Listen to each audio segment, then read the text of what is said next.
பிரியமானவர்களே, எது ஆவிக்குரிய தைரியம்? முதலாவது ரோமர் 8ஆம் அதிகாரம் 36லேருந்து 39ஆம் வசனத்தின் வரை நாம் பார்க்கும் பொழுது, எவ்வளவு உபத்திரம் வந்தாலும் சரி, கர்த்தரை விட்டு விலக மாட்டோம், குறை கூறவும் மாட்டோம். அதாவது நாவினால் கூட விலகி செல்ல மாட்டோம், யோபுவை போல. இரண்டாவதாக ரோமர் 12:12ஆம் வசனத்தின் அடிப்படையில் பொறுமையாக இருப்போம். அதாவது யார் பொறுமையாக இருக்க முடியும் என்று சொன்னால், தேவனை முழுமையாக நம்புகிறவர்கள் தான் உபத்திரத்திலும் பொறுமையாக இருப்பார்கள். அதாவது கவலை, வெறுப்பு வந்தால் தேவனை நம்ம இன்னும் முழுமையாக நம்பலை, அதாவது பொறுமையாக இல்லை என்று அர்த்தம்.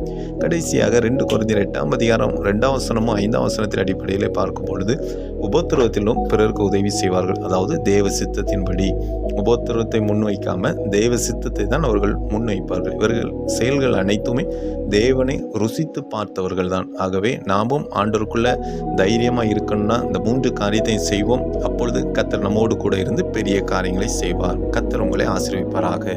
ஆமென்.